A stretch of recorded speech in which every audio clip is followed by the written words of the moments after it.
네, 돈이 되는 생각 머니너치입니다.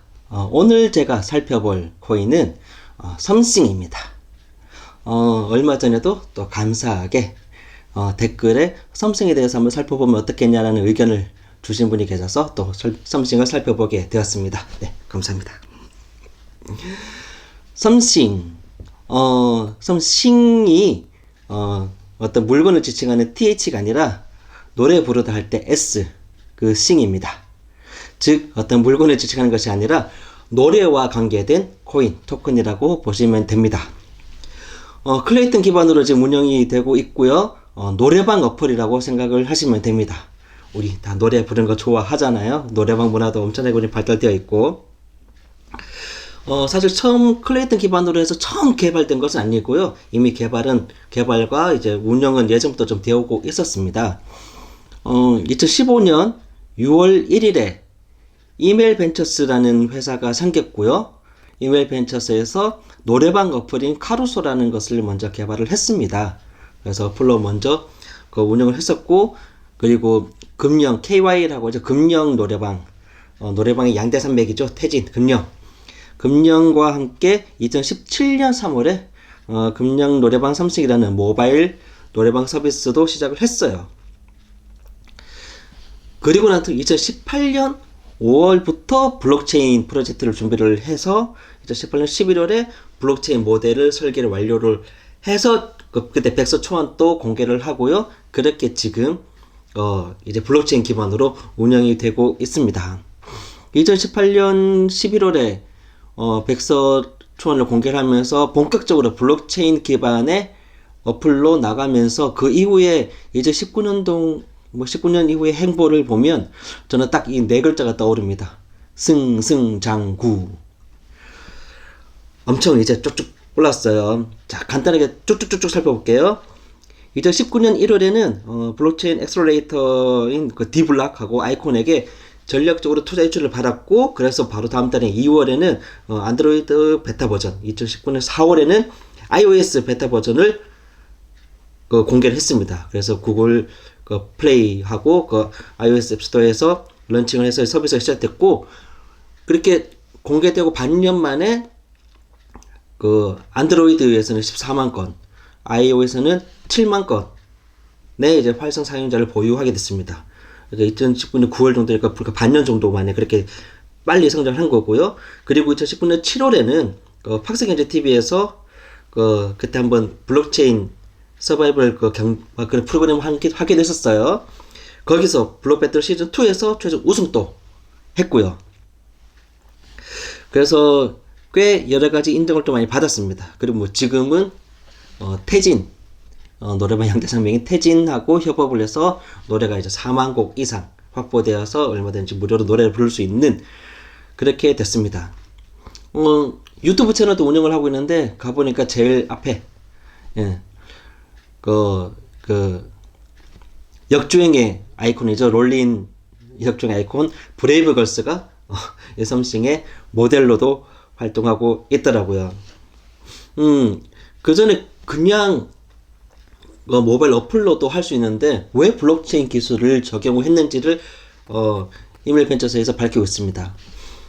저작권 문제라든지 음원 사용에 대해서 비용이 발생되기 때문에 어쩔 수 없이 처음에는 무료로 진행이 됐지만 결국은 유료로 전환을 할 수밖에 없는 게 노래방의 어플의 시스템인데, 무료로 했다가 유료로 전환함과 동시에 거의 80%에서 상당수가 많이 떨어져 나가는 거죠.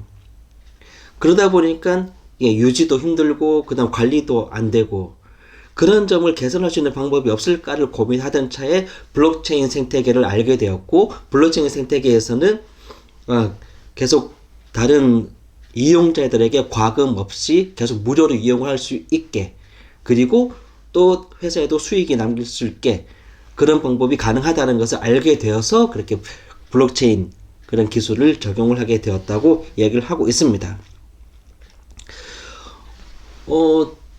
처음에는 바로 클레이튼에서 시작한 건 아닌데 2020년 7월부터 국내 사업에도 좀 본격적으로 하기 위해서 2020년 7월에 이제 클레이튼으로 메인넷을 옮겨서 이제 클레이턴의 둥지를 트고, 그때부터 이후에 그 업비트에도 상장이 되고, 이제 국내에서 본격적으로 쭉쭉쭉 진행이 되고, 또 클레이턴 메인넷으로 옮기고 난 뒤에 월 사용자가 2배 이상 늘어나기도 했고요. 뭐 누적 트랜잭션도 1100만 건도 돌파하고, 어쨌든 카카오 기반을 활용한다는 것이 확실히 삼성에도 처음에 충분히 아주 좋은 방향으로 잘 진행이 되었습니다. 그래서 업비트에도 2020년 11월 30일에 워너마켓에 이제 티커 SSX로 상장이 되었는데, 좀 시가는 57원이었어요. 근데 몇 달, 한 두세 달 정도는 2, 30원대 밑으로 내려갔다가 2월 17일부터 상승을 시작해서 4월 3일에 고가 344원까지 찍기도 했습니다. 아마 이때 좀 공격적으로 여러 가지 제휴 서비스들이 많이 이제 뭐 MOU라든지 제휴 협약을 많이 맺었고, 그리고 2월 26일에 또 7억 개 정도 소각을 하기도 했습니다. 소각 플러스 뭐 연구 동결 한 6억 4,600만 개를 소각하고 뭐 5,400만 개를 연구 동결했는데, 어쨌든 7억 개를 그렇게 처리를 하면 그것도 약간의 좀 긍정적으로 소각 호재죠. 작용이 되어서 그때 좀 같이 올랐고, 하지만 이제 봄에 쭉 이제 떨어졌죠. 6월까지 좀 하락장이 이어질 때 같이 떨어졌다가 7월부터 좀 반등을 했고, 그 다음에 이제 조금씩 오름세를 타기 시작했는데, 얼마 전에 11월 25일에 고가 183원, 26일에 고가 193원까지 183원, 193원까지 찍었지만 다시 조정받아서 지금은 제가 조금 전에 보니까 한 75원 정도에서 움직이고 있더라고요. 그러니까 뭐 대략 70원대에서 지금 좀 형성이 되고 있는 분위기이고, 시가총액이 제가 조금 전에 봤을 때는 1900억 남짓 되는 그런 걸로 봤습니다. 자, 그러면 잠시 이게 어떤 식으로 해서 사용자들은 계속 무료를 사용을 하고 또 같이 돈을 벌 수 있는지 그 생태계를 잠깐 살펴보면, 이 어플을 통해서 노래를 부르는 것 자체로는 돈이 들지 않습니다. 근데 노래를 부른 것을 내가 누군가에게 전해주고 나누고 싶다면, 또 들려주고 싶다면 저장을 해야 되잖아요. 저장을 하면 첫 번째 한 번 딱 디파짓 보증금을 내야 됩니다. 보증금이기 때문에 다시 나중에 해지할 때는 다시 돈을 돌려받을 수 있는 돈이기도 하고요. 그거를 디파짓 비용은 대략 한 5,000원 정도의 SSX 토큰을 구매를 하면 된다고 합니다. 그렇게 한 번만 디파짓을 하고 저장을 하면 2주일 동안 공개가 됩니다. 2주일 동안 공개가 돼서 처음 일주일 동안은 그 후원금을 받고 그 다음 선물을 받고 이렇게 되는데, 2주일이 지나면 딱 정상이 딱 되어가지고 그 수익금을 배분하는 거죠. 수익금 배분하는 원칙도 노래를 부르는 가창자에게는 50%, 그리고 일주일 안에 첫 번째 후원을 해준 일주일 안에 후원해준 사람들에게 다시 20%의 수익금이 갑니다. 그러니까 처음에 내가 후원해주면 다시 돌려받을 수 있는 기회도 있는 거죠. 그 나머지 30%로 뭐 저작권료나 음원 사용, 이런 또 그 자체 생태계 유지를 위해서, 회사 유지를 위해서 사용을 하는 그런 식으로 돌아가고 있는 그런 생태계를 만들었습니다. 제가 이거를 어떤 식으로 살펴볼까를 쭉 보다가 보니까, 역시나 좀 약간 긍정적으로 작용할, 뭐 호재라고 표현할 수도 있겠지만 긍정적으로 고려해 볼 만한 요소들이 있고, 이거는 좀 고려를 해봐야 되겠는데, 약간 부정이라고 표현하기엔 애매하지만 좀 그런 것들 두 개를 나누어서 좀 한번 비교해 보려고 합니다. 먼저 긍정적으로 우리 삼성을 바라볼 수 있는 요소들. 첫 번째, 일단 기술력이 탄탄합니다. 이미 특허도 3가지나 등록이 되어 있습니다. 노래방 어플리케이션에서 듀엣 부리기 제공 방법 및 시스템, 이게 2021년 6월에 그 특허 등록을 했고요. 듀엣 부리기, 가창했을 때 듀엣으로도 부를 수 있는데, 이때도 먼저 부르는 사람이 아까 가창자가 50% 먹는다고 했는데, 먼저 부르면 35%, 뒤에 부르는 자가 15% 이렇게 먹는 그 시스템도 있습니다. 듀엣 부리기로 특허. 그리고 지난 8월에는 노래방 어플리케이션에서의 포인트 분배 방법 및 시스템, 그리고 블록체인 네트워크를 이용한 노래방 어플리케이션에서의 포인트 관리 방법 및 시스템, 이렇게 해서 총 3개의 특허를 받았습니다. 이미 예전부터 운영을 해오면서 안드로이드, iOS에서 그 음질부터 해서 이퀄라이저까지 다 고려한 그런 탄탄한 기술력을 바탕으로 해서 이제 블록체인으로 넘어가서 운영할 수 있는 그런 방법을 독자적으로 계속 개발을 하고 그 특허까지 받고, 기술력 자체는 꽤 탄탄하다고 볼 수가 있고요. 그리고 두 번째로 볼 수 있는 게 저는 검증된 가능성, 이런 단어를 한번 써봤습니다. 이게 무슨 말이냐? 예전에 그러니까 그 투자 유치를 꽤 많이 받았어요. 2020년에도 그 뭐 네이버 라인하고 한국 IBM하고 뭐 여러 좀 꽤 많은 곳이 모여가지고 온택트 그리드라는 그런 행사를 했었는데, 여기서도 최우수 기업으로 선정이 됐고요. 그리고 지난 8월 20일에 2021년 8월 20일에는 우리나라 그 금융권 최초의 스타트업 엑셀러레이터 프로그램이 있습니다. 신한 퓨처스 랩이라는 게 있는데, 거기에서 25대 1의 경쟁률 뚫고 또 이제 그 투자 받기로 이제 선정이 됐습니다. 그러니까 그냥 기술력으로 봤을 때 우리 같은 경우에는 뭐 그런갑다 싶지만, 산업적인 측면에서 봤을 때 충분히 여기는 아이템도 그렇고 할 수 있는 능력이 있다라는 것을 투자 회사들 일이 이미 검증을 했다고 봐야 되죠. 그러니까 계속 투자를 하겠다라고 한 거죠. 또 그것을 투자 받고 난 뒤에 이제 세 번째, 활발한 활동. 투자 받고 난 뒤에 먹튀가 아니라 계속 지속적으로 더 발전시키기 위한 활동 계속 하고 있습니다. 그래서 음악가들도 많이 활동할 수 있게끔 가상자산 금융기업 델리오라는 것이 있는데, 델리오가 뭐 하냐면 가상자산을 예치해서 그걸로 이제 이자를 받고 뭐 하여튼 예치 서비스, 돈을 돌릴 수 있는 서비스인데, 그것도 같이 협업을 해서 돈을 굴릴 수 있는 그런 법을 찾고, 그리고 디토 뮤직이라는 것이 있는데, 디토 뮤직은 또 뭐 하는 것이냐, 그러면 그 아주 인기 있는 가수들 아닌 뭐 언더가 됐든 좀 인기가 아직 많이 이제 확보가 되지 않는 가수들 같은 경우에는 금전적으로 아주 어려운 경우가 많습니다. 그런 음악가들에게 금융권에서 대출받기 좀 어려우니까 거기에 금융 지원을 좀 해줄 수 있는 그런 것을 이제 블록체인 기반으로 해서 그 디파이 시스템으로 디파이로 그 금융 지원 해줄 수 있는 그런 것을 하고 있는 디토 뮤직하고도 이제 협업을 해서 그 음악가들, 독립적인 아티스트들하고도 좀 많이 협업을 하려고 하는 거고, 그리고 그 클레이튼 기반의 NFT 사업을 하는 세 번째 공간이라는 그런 회사도 있습니다. 거기와도 이제 상호 협력을 지난 12월 3일에 맺었는데, 이거는 본격적으로 K-pop 아티스트들하고 NFT 사업을 같이 하겠다라고 이야기를 한 그런 것입니다. 그리고 해외 사업 중에서도 11월에는 그 틱톡하고 MOU도 체결했는데, 틱톡 이야기는 제가 조금 이따가 다시 또 하도록 하겠습니다. 자, 해외 이야기 나온 김에 네 번째로 해외 진출에 대한 이야기를 좀 해보도록 하겠습니다. 해외 진출의 첫 번째로 핵심으로 지금 추진하고 있는 것이 바로 일본입니다. 일본은 일본 진출 때도 라인 블록체인으로 이용을 해요.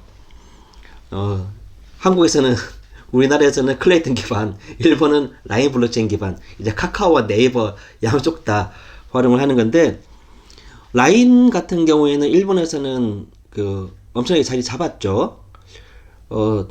얼마 전 뭐 누가 그런 이야기도 하더라고요. 저는 2020년 12월 29일에 라인이 일본하고 미국 증시에서 상장 폐지됐다. 야, 이거 뭐 문제 있는 거 아니냐? 완전 반대입니다. 우리나라는 뭐 네이버라든지 뭐 다 이런 포털을 쓰지만, 일본 같은 경우에는 야후 재팬이 포털 넘버 1인데, 야후 재팬하고 합치면서, 그러니까 별도의 다른 법인 상대이 필요 없어진 거죠. 합치면서 이제 더 크게 나간 겁니다. 야후 재팬 뒤에는 우리가 익히 알고 있는 손정희 회장, 소프트뱅크 손정희 회장이 있는 그래서 라인을 기반으로 일본을 진출한다? 이거는 아주 훌륭한 전략, 좋은 기회라고 충분히 할 수 있고, 지금 현재 상장이 되어 있는 것이 업비트 빗썸도 있지만 리퀴드라는 일본의 거래소에도 상장이 되어 있습니다. 물론 현재는 이제 거래가 거의 없는데, 아마 이렇게 라인 블록체인을 통해 가지고 계속 일본에서 사업을 활성을 하면 리퀴드에서도 좀 더 거래가 일어날 수 있지 않을까라는 기대감을 충분히 가질 수가 있죠. 리퀴드 같은 경우에는 조금 더 다시 좀 설명 좀 해드릴게요. 그렇게 작은 건 아니더라고요. 자, 어찌됐든 이렇게 크게 네 가지의 좀 좋은 것들, 긍정적으로 작용할 만한 것은 있다라고 생각했는데, 이제 그러면 이거는 조금은 조심스럽게 생각해야 되지 않을까라는 것들도 있습니다. 그것도 제가 한 3개 정도로 좀 생각을 해봤는데요. 첫 번째, 발급량과 유통량에 대한 얘기인데, 총 공급량은 60억 개입니다. 근데 실제로 유통되는 거는 50억 개를 유통을 하는데, 10억 개는 소각을 하니까요. 50억 개 유통할 계획인데 현재 25억 개 정도 유통이 되고 있습니다. 그런데 사실 50억 개도 그렇게 작은 숫자는 아니에요. 하지만 2021년 9월부터 해서 2022년 말까지 10월 31일까지 락업이 해제되는 것들이 있습니다. 근데 이 양이 꽤 많아요. 현재 유통 중인 토큰 수의 약 19.54%, 그러니까 거의 20% 정도에 해당될 정도의 많은 양이 올해부터 내년까지 락업 해제됩니다. 그만큼 물량이 많이 풀린다는 거죠.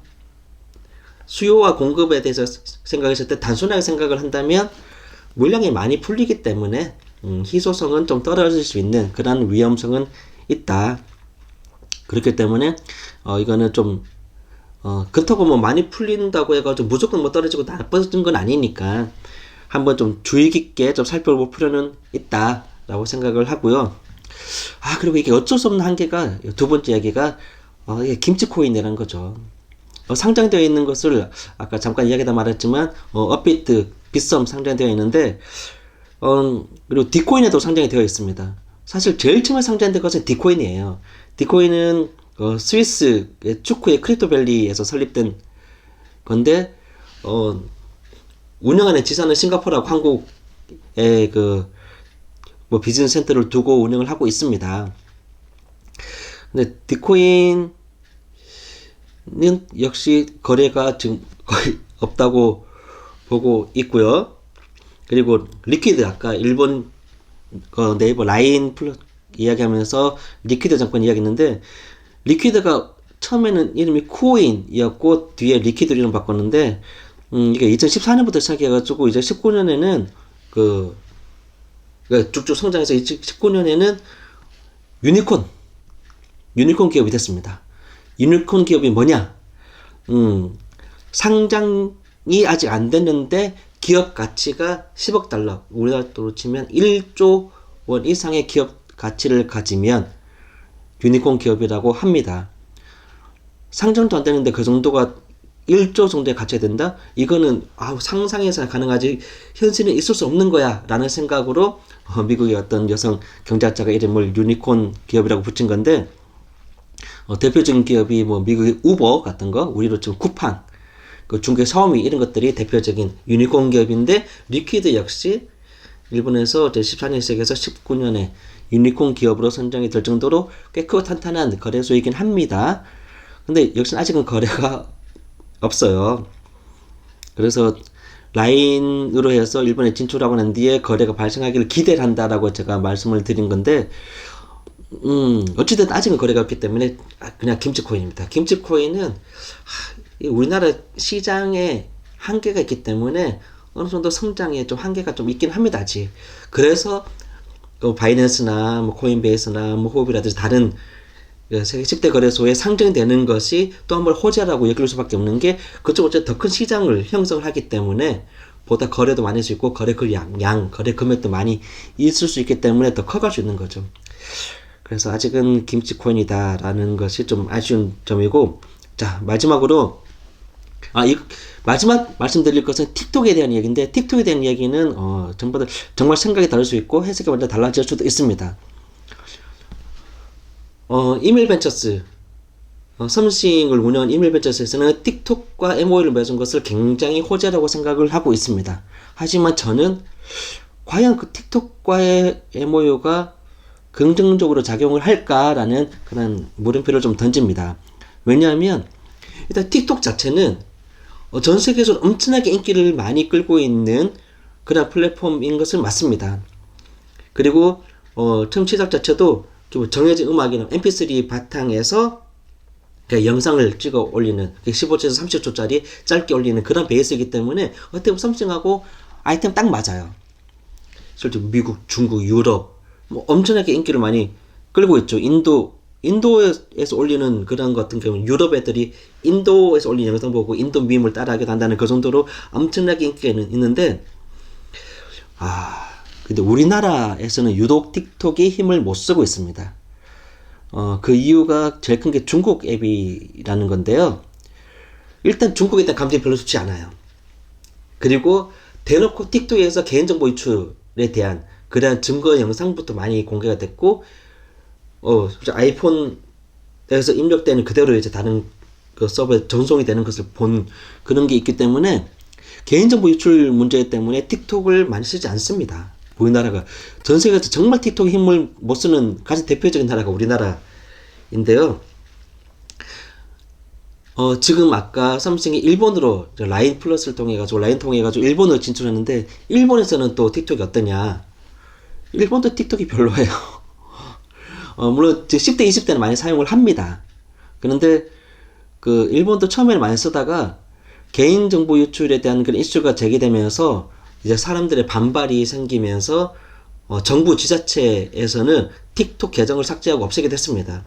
실제로 그 예전에도 2020년이군요. 2020년 4월 20일에 사이타마 현이라고 있습니다. 그 도쿄 바로 위에 있는, 뭐 우리 요즘 뭐 경기도쯤 될라나, 뭐 하여튼 도쿄 바로 위에 사이타마 현이 있는데, 거기서도 처음에는 틱톡 인기 많고 사람들 소통하기 위해서 틱톡 계정으로 많이 이제 영상도 만들고 했죠. 그리고 그 팔로워도 1000명 정도까지도 해서 쭉쭉쭉 성장하는데 개인정보 보이시고 사람들 반발 생기니까 계정 자체 없애버렸습니다. 그래서 그런 것들을 보면 일본 역시 중국 시장과 마찬가지죠. 솔직히 한중일 관계가 좀 묘하잖아요. 서로 다 싫어하고. 그래서 해외 진출에 가장 큰 기대점을 두고 있는 것이 바로 일본인데, 일본의 라인으로 진출하는 것은 상당히 좋지만 틱톡에는 글쎄 과연 얼마나 크게 긍정적인 영향을 미칠 수 있을까, 그런 생각이 좀 들고, 그리고 요거는 약간 이제 TMI로 이야기하면, 뭐 틱톡에서는 15초짜리 30초짜리 짧은 영상을 하기 때문에 뭐 저작권 이슈가 없다, 아닙니다. 몇 초가 되었든 기존에 있는 음원들을 가지고 내가 다시 어떻게 활용한다 그러면 저작권 다 걸립니다. 그래서 엄밀히 말하면 복제권하고 공중송신권을 침해한다고 하는데, 어쨌든 저작권 법에 의하면 보통 개별 저작자들하고 개개인 다 이제 협의하기 힘들기 때문에 신탁을 맡기는 회사가 있습니다. 우리나라로 치면 뭐 음악 저작권 협회 이런 것들이 있겠죠. 그쪽은 미리 상호 협의를 거치지 않으면 어쨌든 저작권 다 걸리기 때문에 혹시라도 이제 뭐 틱톡은 그래 짧은 영상 올리니까 저작권 무작 아무거나 써도 되겠지? 아닙니다. 저작권 다 걸립니다. 어찌됐건 지금 다운로드는 100만 건이 넘었고, 이제 나름 이메일 벤처스는 해외를 진출하면서 이제 다운로드 1000만 건도 되지 않을까라고 야심찬 기대를 하고 있습니다. 그래서 틱톡을 발판으로 1000만 가까이 가겠다 이렇게 말하는 거에서 저는 좀 조심할 필요는 있다라고. 미국 쪽이면, 미국이나 인도, 유럽 쪽이면 오히려 더 나올 수 있는데, 일본에서는 그래 틱톡에 그렇게 많이 힘을 쓸 수 있을까라는, 하지만 20대 좋아하니까 뭐 그런 기대가 헛된 기대는 아닐 수도 있겠지만, 자, 마지막으로 정리를 하자면, 자, 노래방 어플리케이션을 블록체인 기반으로 운영한 아이템은 매우 좋고, 특히 코로나 기반으로 집에서 생활하는 것이 많아지면서 인기가 확 늘었던 것도 사실이고, 발전 가능성도 매우 높고, 그런 아이템도 좋고 기술도 좋아요. 그런 측면에서 본다면 저는 삼성은 앞으로 계속 충분히 치고 나갈 수 있는 좋은 아이템이라고 기대를 합니다. 그리고 열심히 활발하게 지금 제휴 활동이나 기술 개발 많이 활동을 하고 있고요. 다만 약간 염려되는 것은 이미 이제 긍정적인 평가를 많이 받았는데 이제 플러스 확 튈 수 있는 그 무언가가 있어야 되지 않을까. 그게 좀 제휴하고 사람들 기대감이 있는데 거기서 확 튈 무언가가 있어야 되지 않을까라는 그 무언가 트리거 같은 게 이제 또 사람들이 기대할 만한, 사람들 기대 심리가 항상 높아지니까 그런 기대할 때가 됐으니까 그런 것들을 좀 준비하실 필요가 있다. 근데 그것이 틱톡은 아닌 것 같다라는 생각. 만약에 일본 기반으로 한다면 라인은 좋지만 그 틱톡은 미국이나 유럽이나 다른 쪽에는 중심을 줄 수 있고, 일본은 라인으로 해서 더 다른 걸 해야 되지 않을까. 그래서 저는 전체적으로 되게 긍정적으로는 보고 있습니다. 근데 역시나 뭐든지 또 조심해야 될 필요가 있고, 다만 아쉬운 거는 리퀴드라든지 디코인 같은 해외 거래소에도 상장이 되어 있긴 하지만 실제로 활발하게 움직일 수 있는 그런 곳에 거래소를 트지 않는다면, 바이낸스, 코인베이스 이런 좀 더 큰 거래소에도 상장이 되지 않는다면 시장의 한계는 분명히 있을 수 있겠다라는 그런 생각도 한번 해봤습니다.